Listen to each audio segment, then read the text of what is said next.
Good evening, everybody.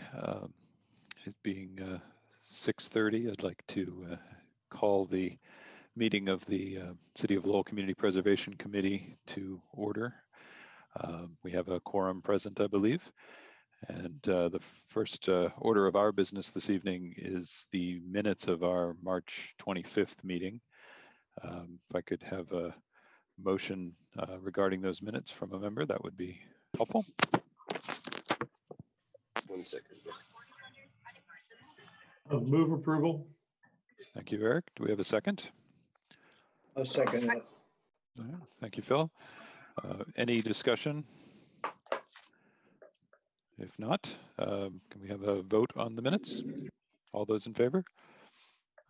Aye. Aye. Anyone opposed? All right, thank you. So now our primary agenda item this evening is a public hearing regarding the Community Preservation Program in Lowell.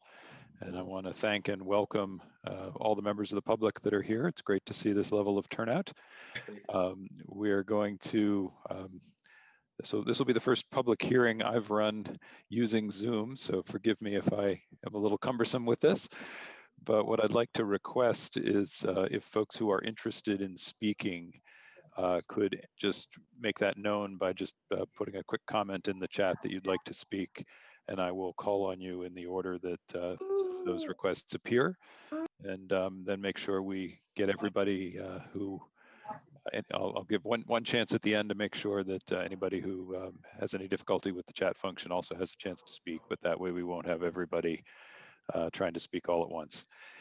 I do want, before we get into the general public comments, I'd like to give Dylan Ricker from the Planning Department an opportunity to just discuss a little bit of an overview of the program here in Lowell to start off our public hearing.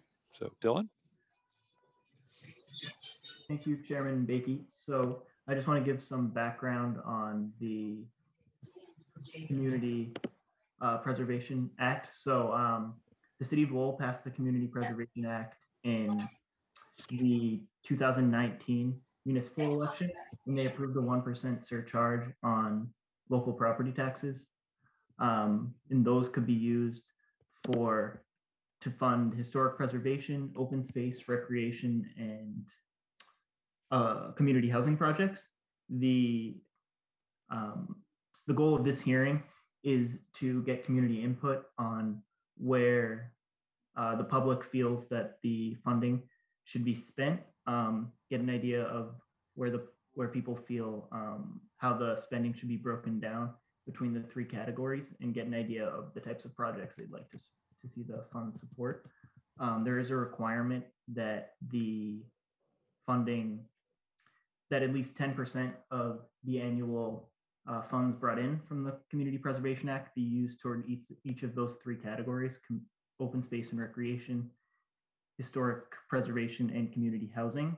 They would have to either be used toward projects in that given year or sent to a reserve for a future project. So that is some background on the Community Preservation Act here in Lowell and in general.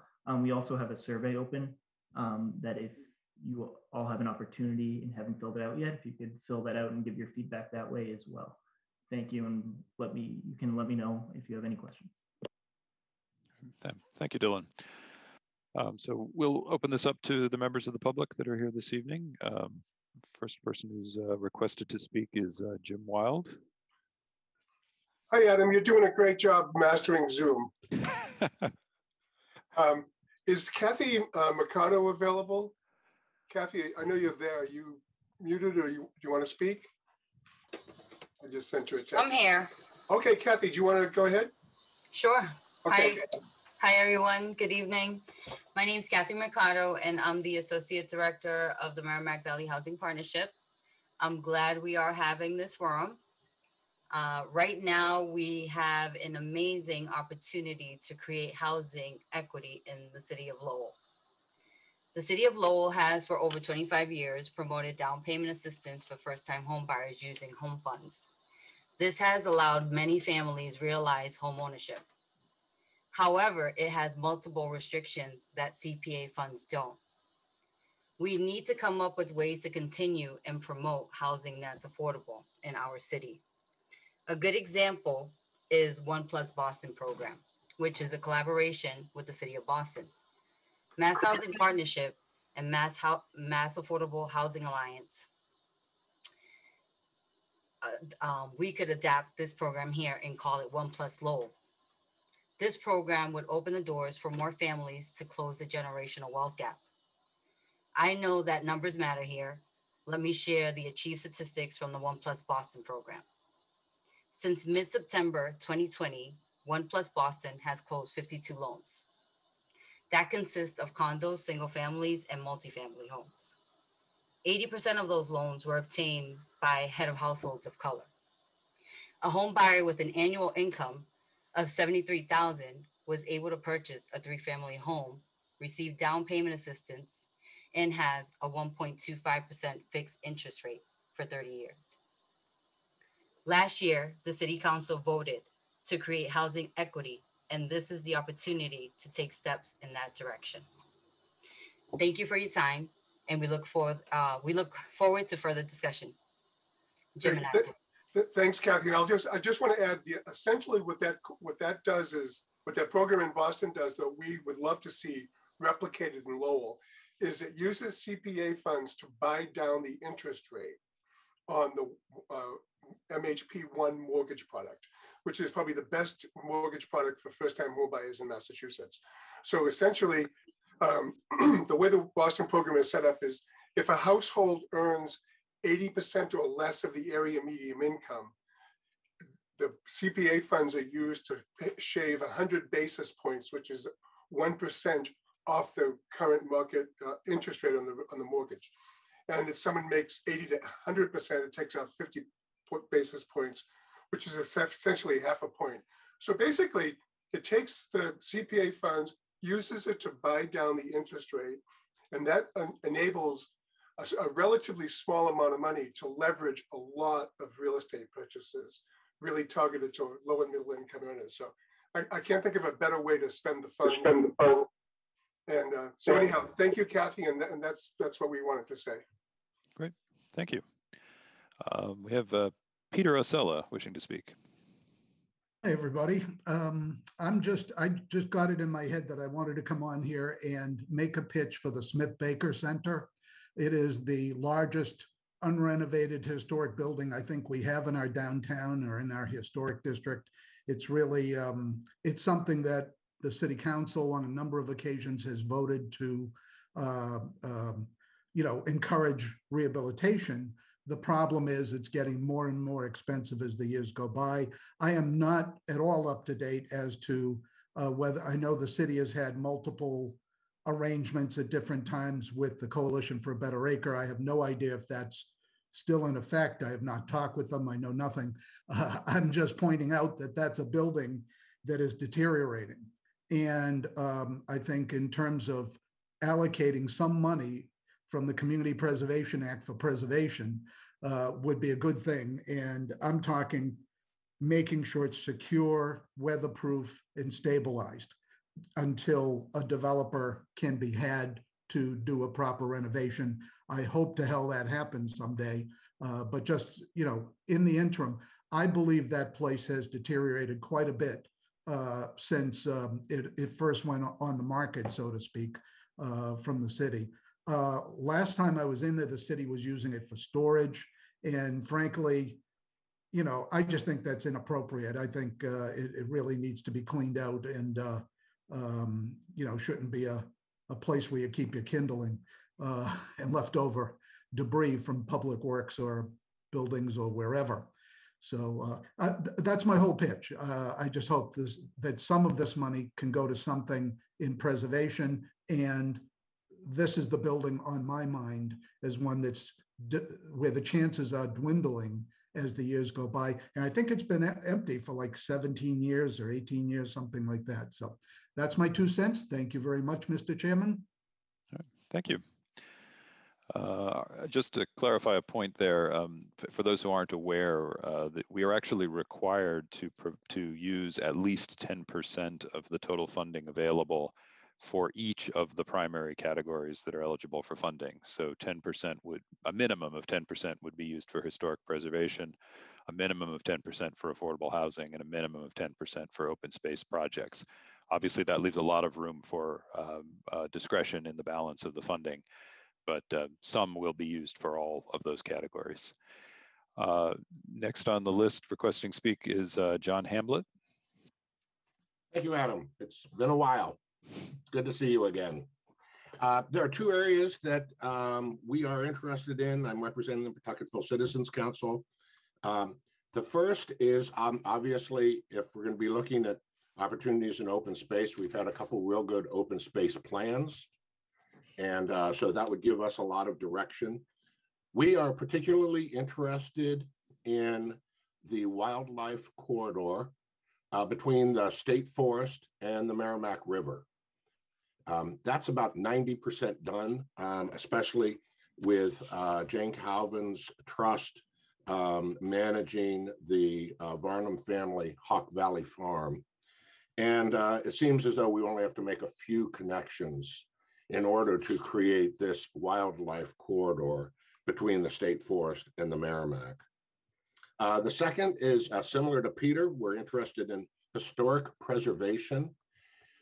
Much has been done about Lowell regarding the Industrial Revolution and that era in our history. And colonial Lowell has been pretty much ignored. The Pawtucket Congregational Church is the oldest operating church in Lowell. The oldest home, the Bowers home, is over off of Wood Street. And there are several other facilities that are of historic importance, but they're colonial historic. There's 1600s, such as Hawk Valley Farm, and 1700s, such as the older house across the river, the Varnum house, my house. So we would like to see some preservation in the historic building area. And the one I would probably target first in terms of historic preservation is the oldest house in Lowell. And that's the small home. It's like a cape. It's just to the left of a new mall that was put in at the corner of Wood and Westford Street. It's currently owned by a local developer who doesn't seem to be taking very good care of it.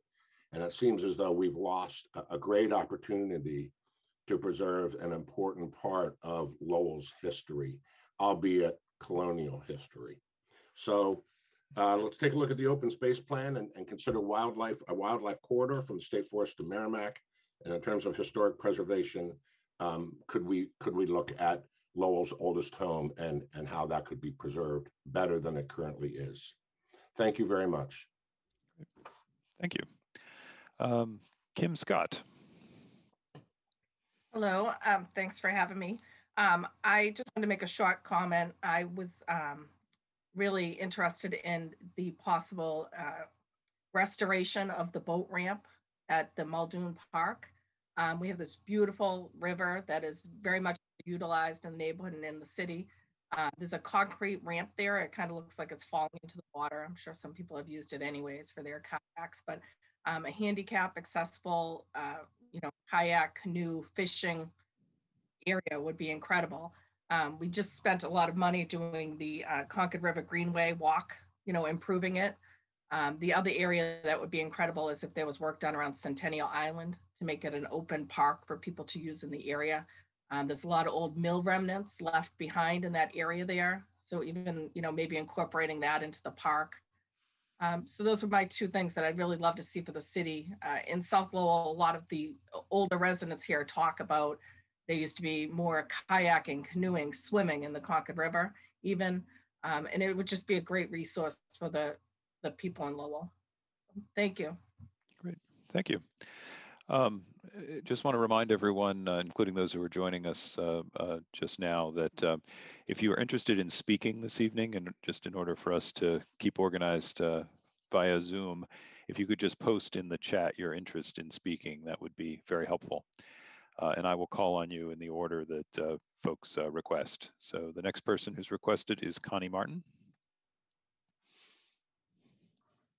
Hi, good evening. Thank you very much for the opportunity to speak.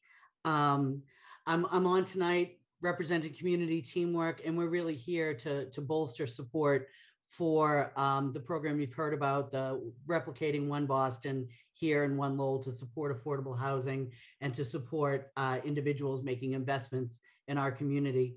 At Community Teamwork, we did have the good fortune about 7 or 8 years ago to run a match savings program, which we were able to partner with a number of the different, certainly the Lowell first-time home buyer assistance program and several other products that we were able to bring together. We had upwards of 45 families that bought homes. The bulk of them did buy in Lowell proper, and some in the surrounding community.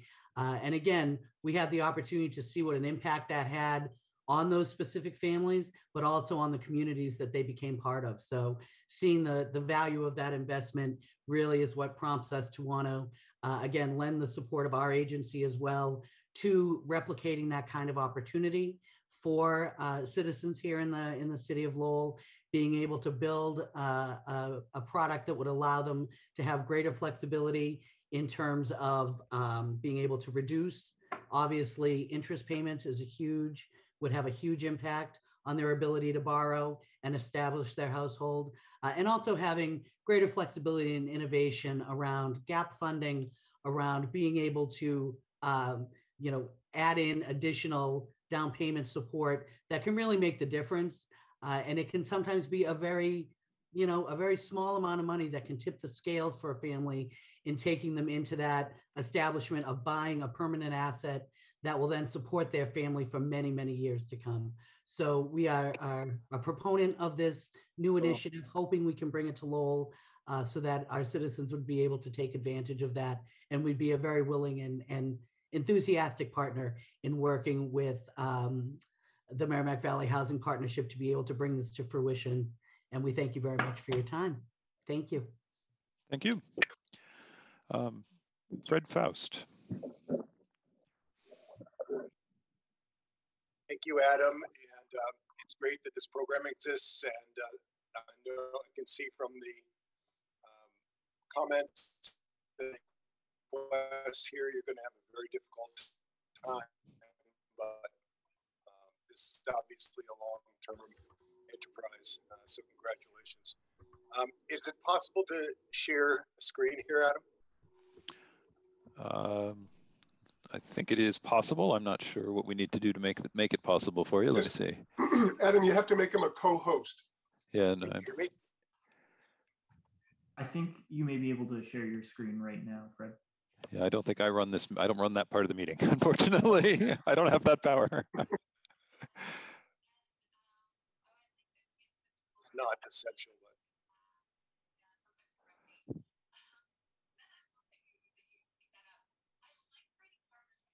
but can people see this image? I don't think so. If I could ask that folks who are not currently speaking, if they could mute their mics, that would be helpful. No, we can see your screen now, Fred.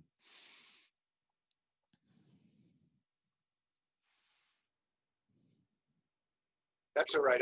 I can describe pictures worth 1,000 words, but I'll do my best.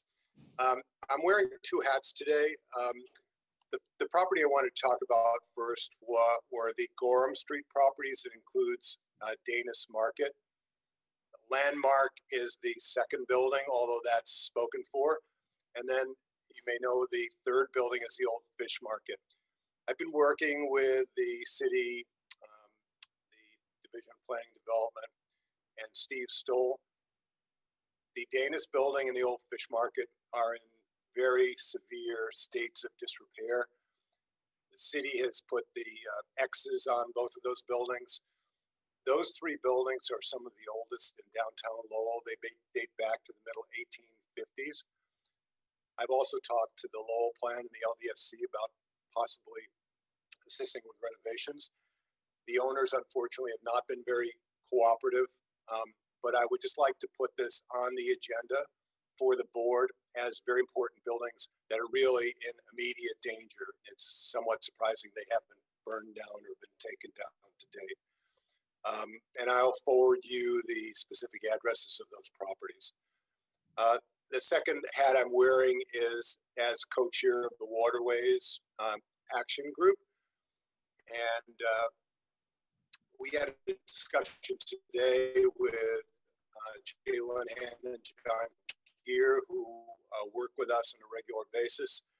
And we wanted to identify the lower locks is one of the most important historic and most attractive locations in the city of Lowell.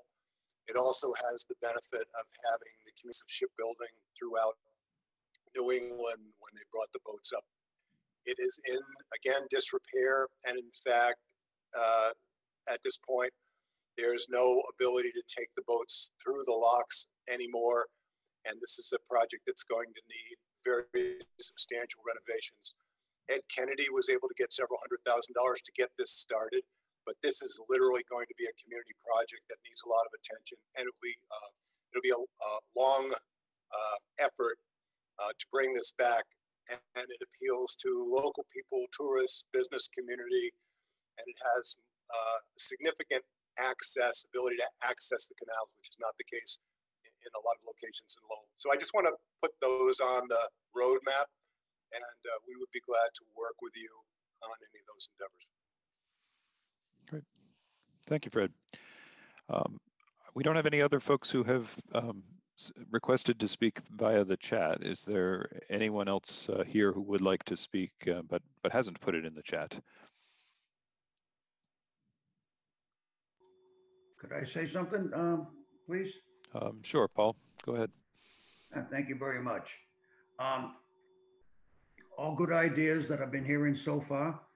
But one thing that I've been thinking about for many years, and the history is loaded with this history.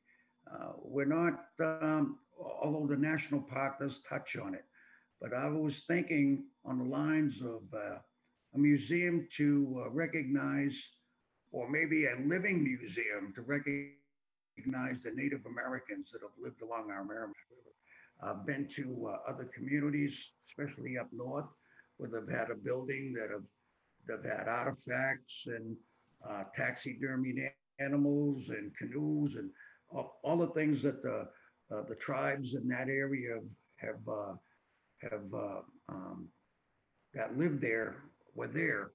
So even maybe like this is a long shot, but like a Plymouth Plantation type of living museum along the Merrimack. So maybe we have some open land from Market Basket along the river, on the riverside, heading towards Tingsboro. I don't know if there's a chunk of land there that the city has.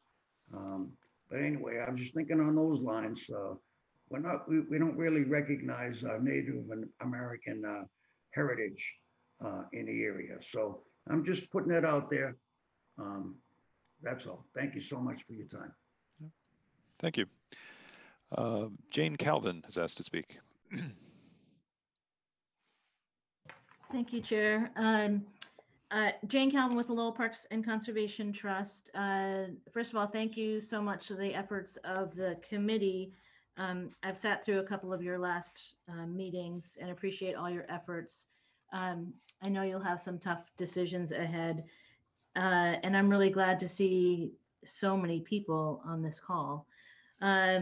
So I think I'm going to find myself echoing what a lot of people have already said, but why not? The open space plans and the city's master plans are critical documents that I hope we'll be able to follow. And there are some really fabulous ideas in there.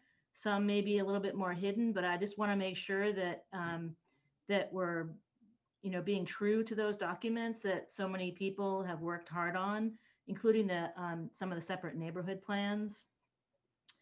Of course, historic preservation is certainly important. We own the Spalding House, and John and I sat through meeting after meeting after meeting to protect the Bowers House, and we really haven't seen much change there. So I'm hoping if a project comes forward to protect that further, that we can do that. I love the South Lowell idea of upgrading the boat launch at Muldoon Park. I think that's critical. I think that's that's the only place you can access the Concord River by boat, and that's a completely underappreciated section of the Concord River from there to Billerica. And that is just absolutely scenic. And right now, I would consider that boat launch to be dangerous because it's in such disrepair. I'm also an advocate of a park at the southern end of Centennial Island at the Fish Ladder. I think that would be a great educational opportunity. There's been so much wonderful work done on Centennial Island and next to it. And there are efforts underway to do some historic preservation work at the Gatehouse on Centennial Island. So it'd be great to be able to draw more attention to the fish run there. Our whitewater rafting program has been well stalled because of COVID, but also we can't use the locks for the whitewater rafting program that's been going on since the late 80s. And those locks are really critical for that recreational opportunity on the Concord River, because the locks are used as a safe mechanism to get out of the water and then and use the Inn and Conference Center for meeting and finishing up those trips. So lower locks is just such a critical, it's not just the rafting. I'm of course a little bit more focused on that, but there's so much more in lower locks. So I do hope you can put some resources there. And I agree with the wildlife corridor concept as well, because I think that we need to be really careful in especially in Pawtucketville, but wherever there's a possible opportunity for larger acreages, I think that should be of the highest priority. So thank you for your time tonight. Great, thank you. Next we have Corey Robinson.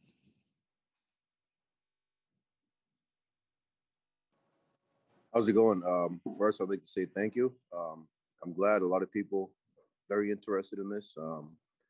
Good amount of participation. One of my questions is, now these funds are for the preservation of all public space, not just historical, correct?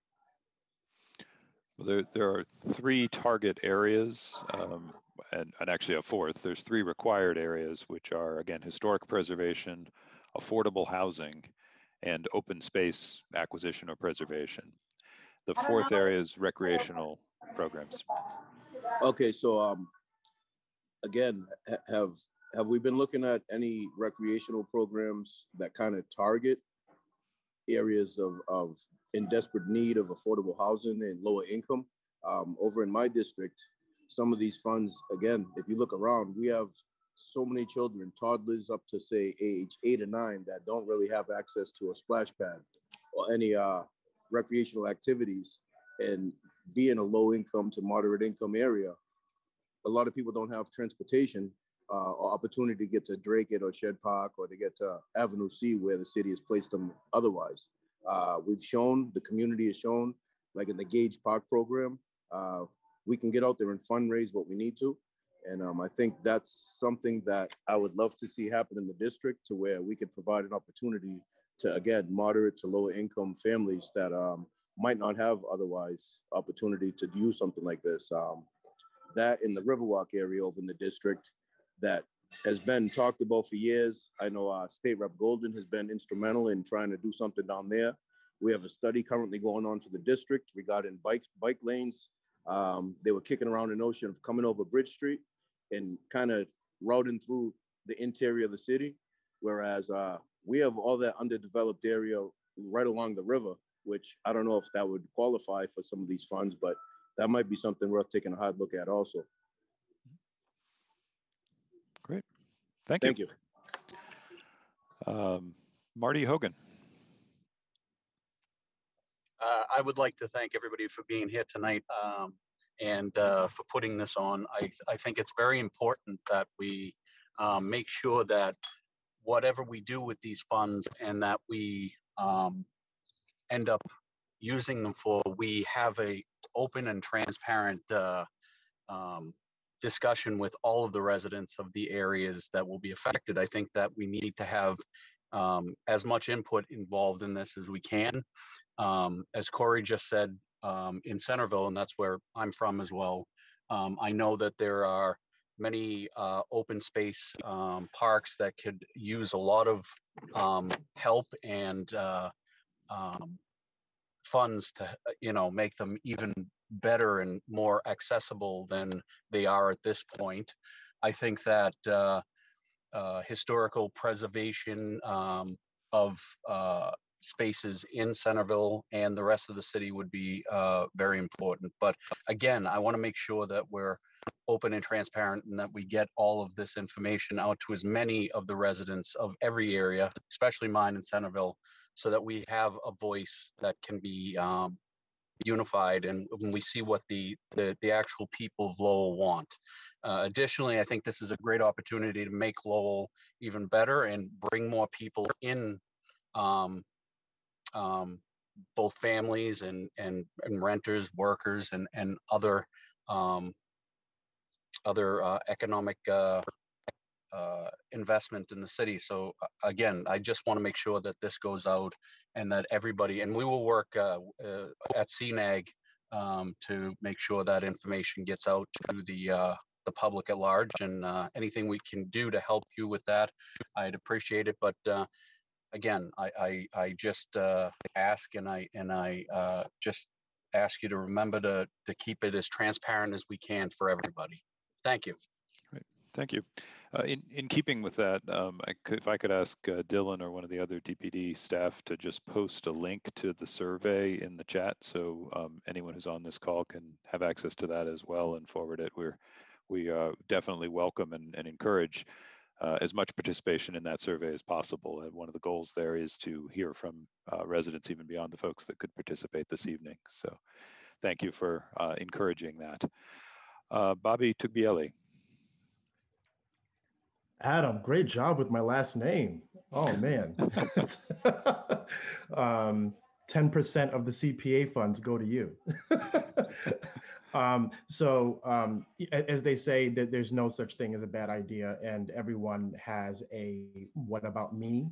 Every neighborhood has a what about me, and to echo Marty's point, we definitely need as much community engagement, as much community input, just to make sure that everyone feels included in this process. So I would hope that this is a step one of many steps to make sure that we get as many folks as part of this conversation. So in terms of what about me, speaking personally and speaking for so many individuals that I've spoken to throughout the city, obviously we're in a pandemic and everyone is thinking about what is our city going to look like 3 months from now, 6 months from now, a year from now, and in a number of different ways. Corey mentioned quality of life issues, recreational. Peter talked about the Smith Baker Center and improvements. And so, one of my many focuses are around quality of life, economic recovery, and upward mobility. And so I'm here to definitely support all projects, endeavors that cover those areas, specifically around community housing and open space and recreation. I think that as our community is opening up and folks are getting vaccinated, people are going to want things to do. And we want to make sure that our parks, our open spaces are well taken care of, so to attract current residents and to attract individuals outside of the city as well. I think about one particular site in downtown Lowell, Derby Park, right on Middle Street. I think that there's a lot of opportunity there in terms of lighting, in terms of activating that space, in terms of making it more ADA friendly, in terms of opportunities to partner with our cultural groups, our arts groups, our you name it. There's a lot of things that could be done at Derby Park, and I'm sure the same could be said in all the neighborhoods as well. So I would definitely advocate for more than 10% for open space and recreation. And I would definitely want to highlight again when it comes to not just affordable housing, but housing that's more affordable, we have to think about our current residents, especially those that are living well under the federal poverty income level. We have to think about those who are middle income, but are still scraping to get by. So we have to look at all of our income brackets and make sure that individuals that are here in Lowell can move up the ladder, can buy a home, single family home, multi-family home. They can invest, they can start a business. So anything that's going to move people up the ladder in terms of housing, in terms of investments, I'm all for it.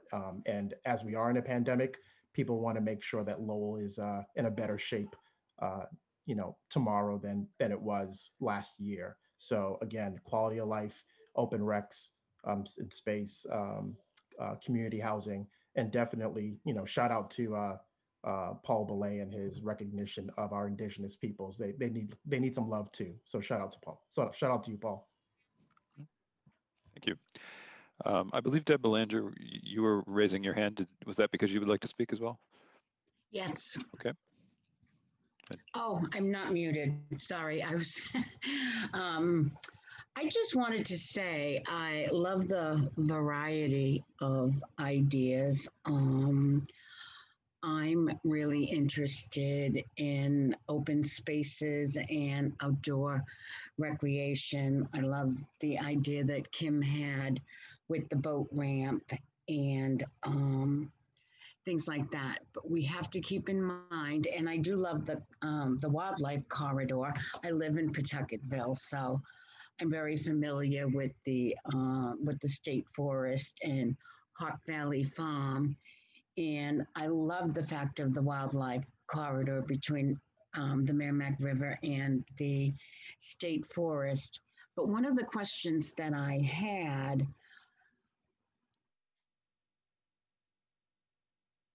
regardless of the plans, regardless of what gets funded, is there money to market some of the, say we do have new recreational areas, is there money to market and promote those once they're completed? I don't know if there's a certain amount of money that could be used, but I think sometimes we forget that we have to market our assets. So I would just like to add that to the list. And I don't know if this falls under any of the categories. And I know there is a subcommittee on murals, but I just like the idea of having murals within the city.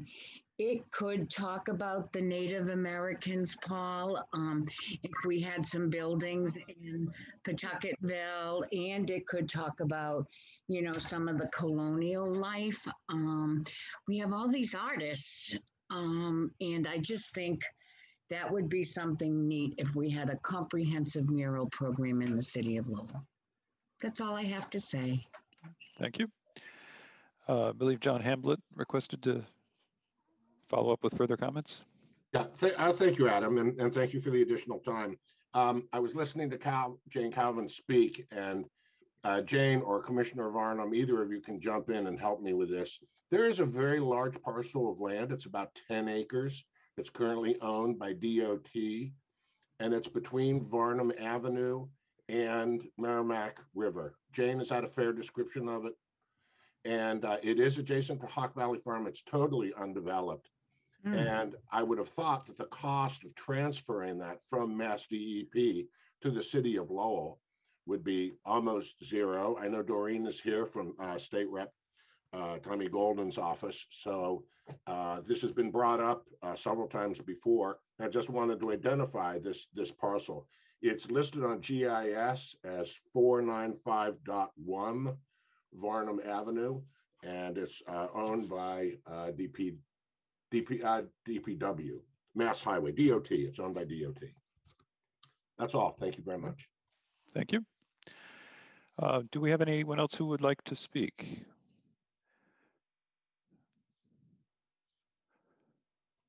Adam, can I just follow up on John's comment? Sure. That DOT land is actually in the care and custody of DCR, but it is owned by DOT. And it does abut Hawk Valley Farm, and that would be a wonderful parcel to be able to have the city gain control of somehow. Thank you. I believe Allison Lamy requested to speak. Yes, hi, good evening.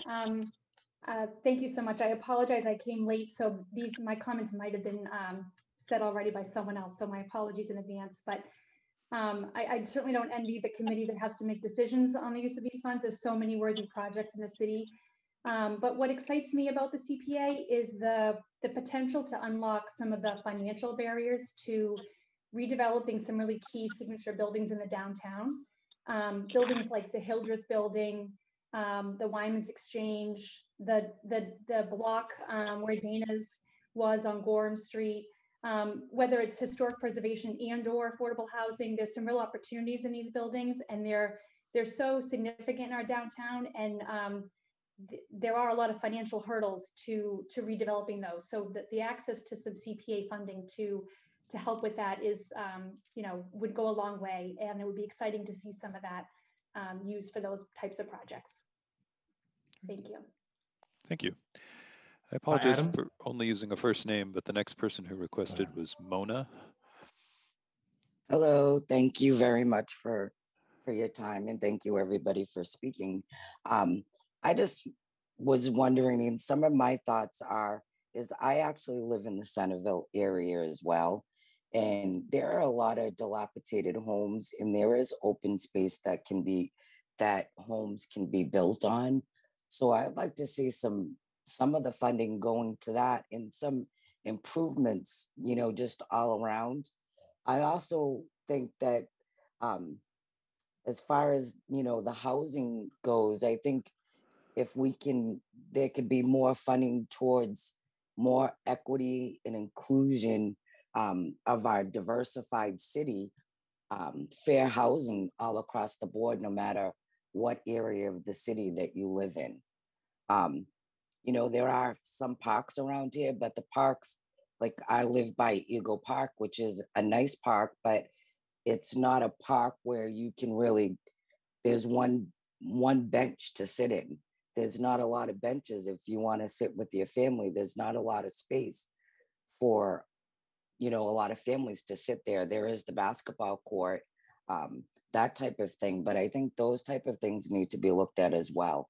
But I would like to see more housing and more, open space that is out there be built upon so that we could all, everybody can partake in home ownership, no matter what type of income you have. So thank you for allowing me to speak. I appreciate it. Good, thank you. Let's see, Bobby Tuglieli asked to speak again. So I just wanted to echo what Allison had mentioned in terms of revitalizing some assets downtown. And, I think the same could be said of different assets throughout the city. And I just wanted to echo that because we have to think about, again, return on investment. We want to make sure that Lowell continues to be a place where entrepreneurs, startups, mid-sized companies come and are attracted to. And part of that is making sure that the integrity of our buildings, of our infrastructure, of our existing assets, both externally, some buildings need some whitewashing, some power washing. Some buildings need some really good TLC, both externally and internally. And if there's a way to using some of these funds to bring some to modernize some buildings to attract different businesses and opportunities, we should definitely move full steam ahead on that. I think that there's a lot of vacancies downtown. There's a lot of vacancies in different business districts throughout the city. And I think we should prioritize that 100%. Thank you. We have no one else has commented or has asked to speak via the chat. Is there anyone else who would like to speak?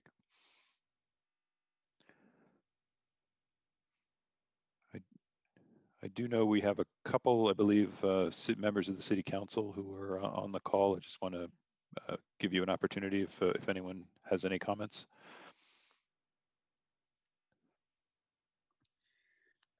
Hi, Adam. No, this is Rodney Elliott. No, I just wanted to tune in to listen to hear suggestions, a lot of good suggestions from every speaker. So glad there's a lot of participation. As one speaker mentioned, certainly don't envy the committee's job to make some decisions this first round, but it's exciting. I was going to speak on behalf of the Smith-Baker Center, but I joined the call late, but I did hear you mention that Peter Arcella did speak of it. So I just wanted to, put my 2 cents in for that. But open preservation, affordable housing, there's so many great ideas on the table. So really just join the meeting to listen and take it all in. Thank you. Thank you. I guess I'd like to just open up to the members of the committee, if any of the committee members have any comments at this point.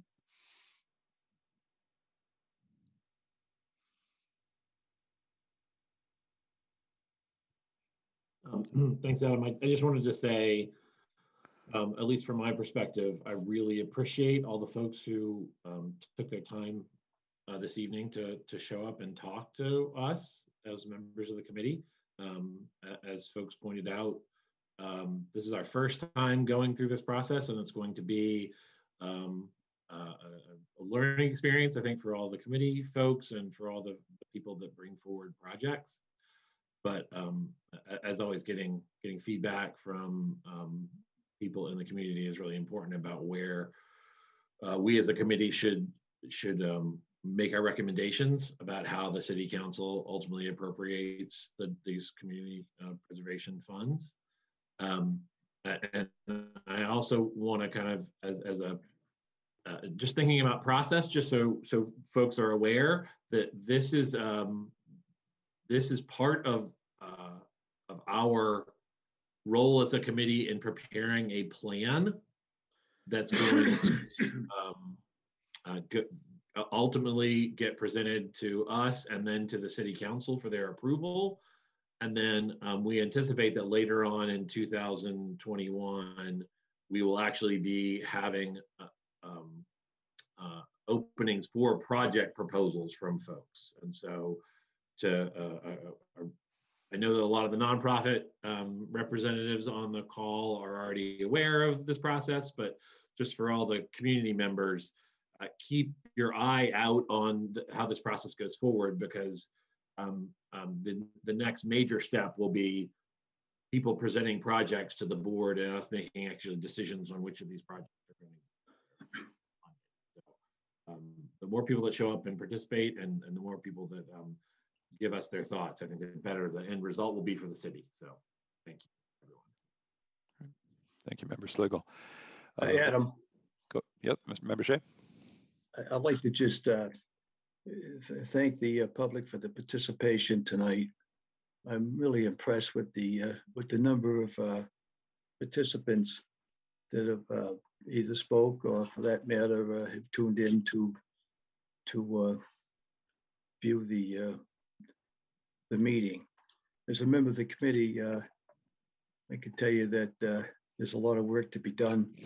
In the choices tonight, there's many choices, and unfortunately, as you know, since you're an author of this type of legislation 25 years ago, there's only so many dollars that can go around. But I just wanted the record to indicate that I do appreciate the participation, and hopefully the committee can make some very good recommendations to the city manager in order that the city council can take action down the road.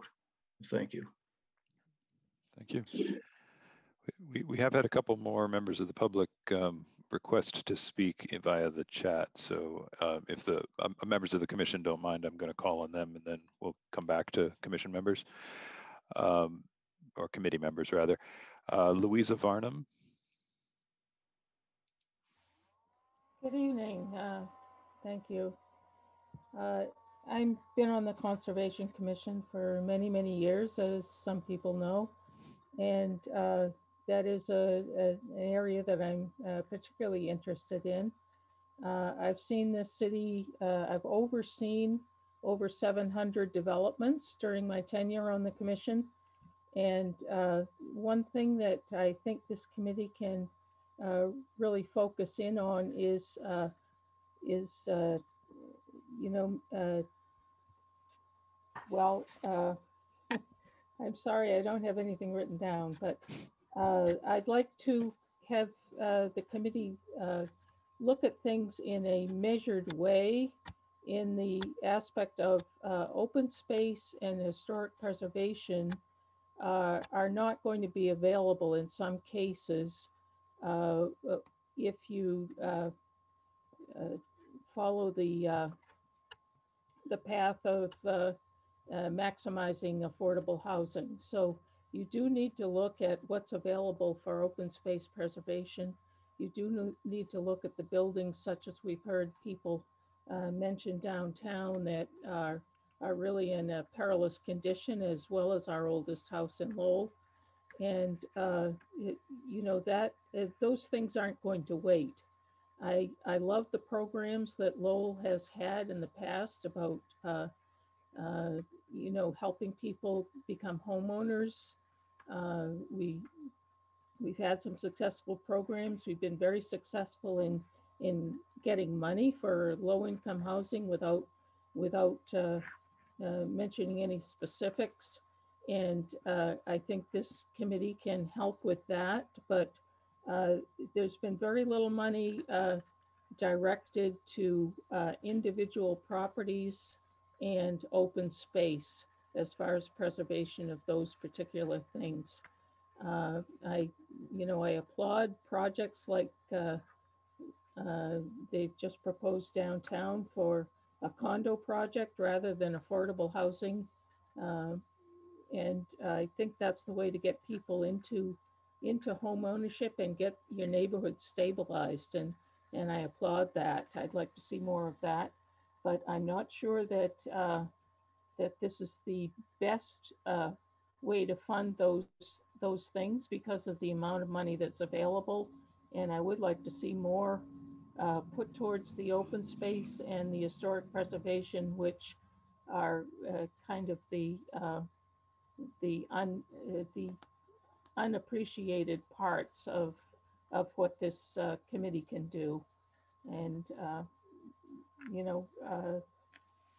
hooray for all three, but let's preserve some things that are going to be gone if we don't take care of them now. Thank you. Thank you. Stacy Thompson requested to speak. Hey everyone, good evening. I'm really excited about this opportunity because I think it's so important to have a conversation where things that are important to all of us are discussed. And so in that vein, I will be speaking about looking at things through a lens of equity. And I think this is an awesome opportunity to do so.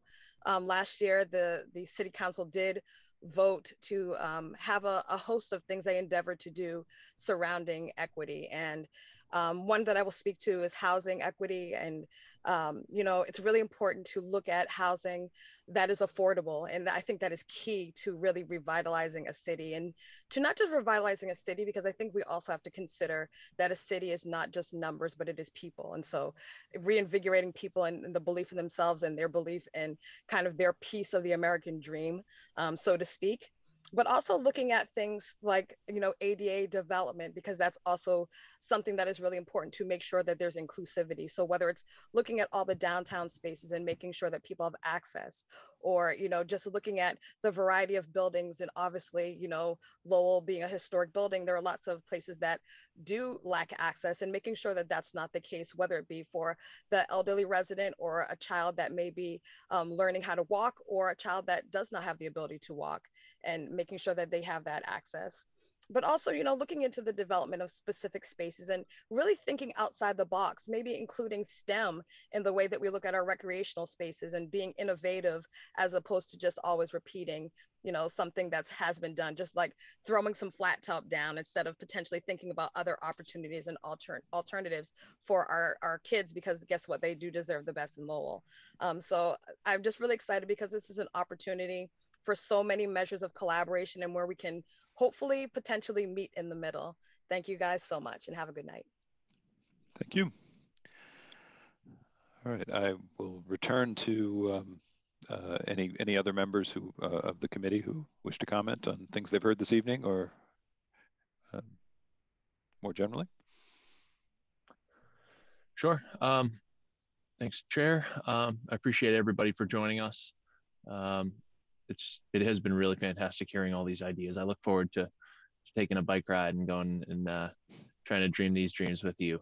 I want to share some of my thoughts. I would like to, as a conservation agent, not conservation committee member, advocate for invasive species removal, especially along the Concord River.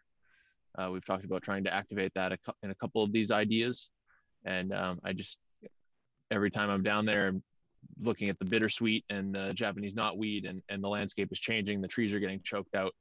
And I think part of the reason that the kayaks and canoes aren't on that river as much is because it's not as beautiful as it used to be. We have the opportunity to revitalize that before our landscape is lost to those plants.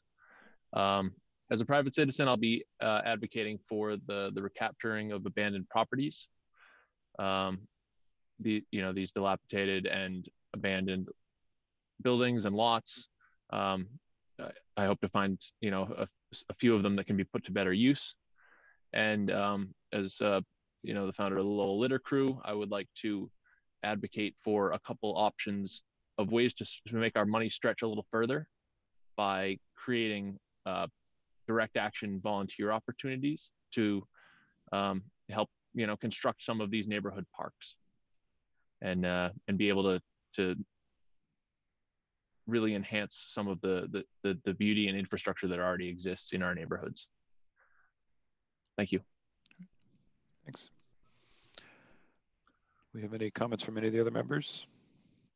So Adam, I just want to say thank you to all the speakers tonight. A lot of wonderful ideas, and I hope everybody keeping tabs of what's going on with CPC, and as well with all these ideas. Sometimes it's a good thing to partners and come up with a good project together, because I know we don't have a lot of funds to actually cover or support everybody. But I guess all these good ideas, if you guys can maybe sometime think about what are some options of working together and come up with a good project. So that's my 2 cents. Thanks. Any other member comments? All right, well, if not, I want to thank everyone who's participated in the public hearing. We obviously have a lot of work cut out for us as a committee, as a city, and beyond, but really appreciate hearing all the really good ideas, and it's a tremendous pleasure to be involved in a program that is associated with so many things that are for the benefit and of bettering and improving the city on a number of levels. The hard part is going to be choosing from among a whole lot of really good projects and really good ideas. So appreciate everybody's input. Obviously, folks are welcome to stay for the balance of the meeting. It is a public meeting. We do have a couple of other business items as a committee this evening. And the next item is, or items together, are that the staff has prepared and circulated drafts of the forms that will be used for recommendations and application for projects. And I don't know if, I guess I'll turn it over to the staff to present those to us and whatever feedback you're looking for this evening.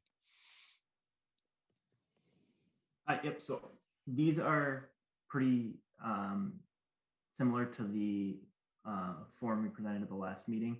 I just incorporated some of the changes that we spoke about and wanted to represent them to see if anyone had any other feedback or wanted any other changes to the forms. Okay. Have any comments on that from any of the committee members?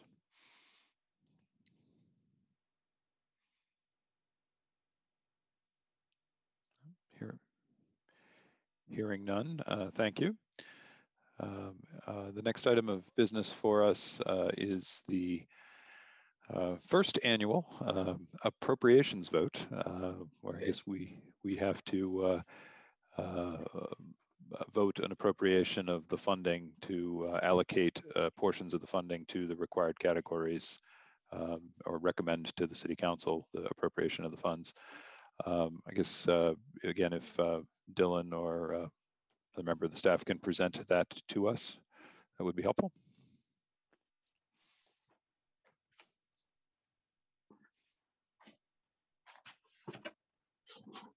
This vote was put together every year. The CPC is required to make a recommendation on the CPC funding for a given year and send it to the City Council for appropriation. This was put together to ensure that the city met the minimum requirements for funding for open space, historic preservation, and affordable housing. So basically, 10% of the CPA funds that were brought in were allocated to each of those three categories to ensure that it met the requirement, and there's still the remaining reserves of the remaining funding that can be used for any of the categories. Do we have a motion with respect to the appropriation vote? Can I make a motion to approve? Ask the questions. The reserve fund, the budget reserve, is that also to be utilized the fiscal year 2022 as well? I mean, project, or is it reserved for the next time around? Right. See.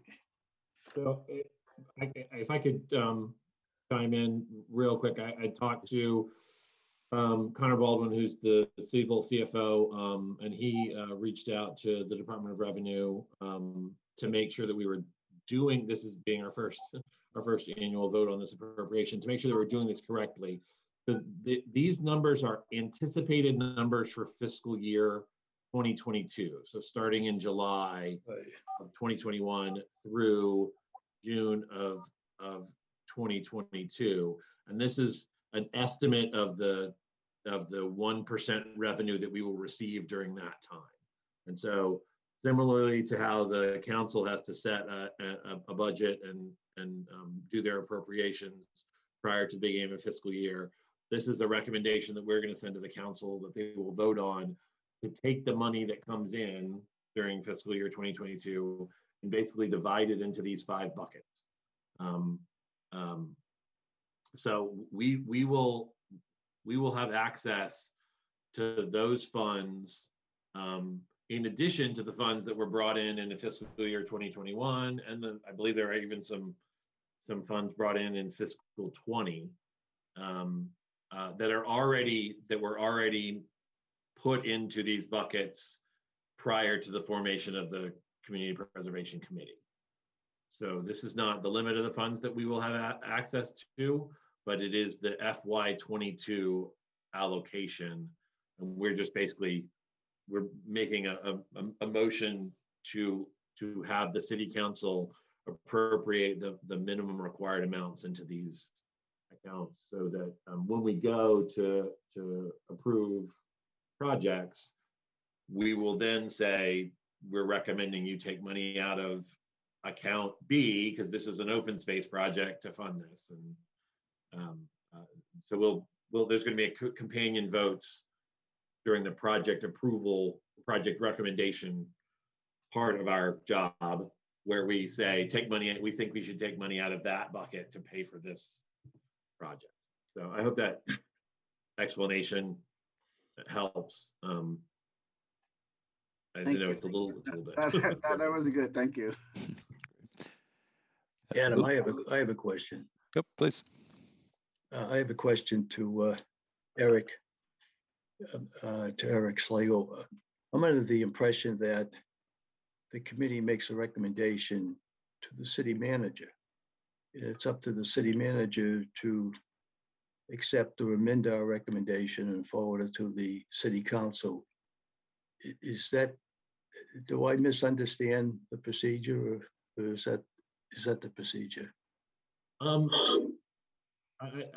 don't, I honestly, that's a good question as to whether or not there's an intermediate step. I know the final appropriation votes are made by the city council. Right. Certainly whatever the process is, when we get to that process, we will follow whatever the statute says. So you may be correct that there's an intermediate step where the city manager has to approve our authorization. Okay. The council has the final vote. Yeah, I just thought that, I thought the city manager is determines whether our recommendations go before the council or not. I just wanted to clear the air a little bit on that, because we can make recommendations all we want, but unless the city manager, being the chief executive officer, signs off on it, I don't think it goes anywhere. That's how I read the statute, but maybe I'm wrong.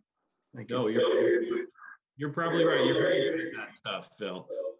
Don't know about that. I flunked business law in high school, so I don't think so. Well, this is municipal law, so you're probably all set. Yeah, I think it would actually be helpful if we could request some clarification on that point. I think in the end, our recommendations would be the same, but it's still would be helpful to understand that. I think it's right. I think you're right on the money. Thank you. Thank you very much. Bye. And I believe we had a motion, but I'm not sure if I heard a second with respect to the appropriations vote. Is that a second, John? Yeah. Okay, thanks. So any further comments on the appropriations vote? Do we need a roll call for this, or do we need just a voice vote sufficient? I think we should do a roll call. Okay. Chairman Bakey? Yes. Vice Chairman Slagle?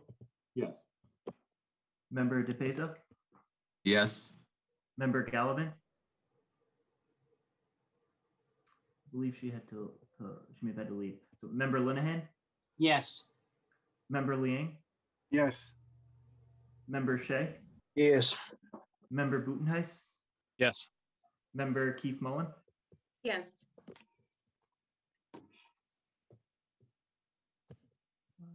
And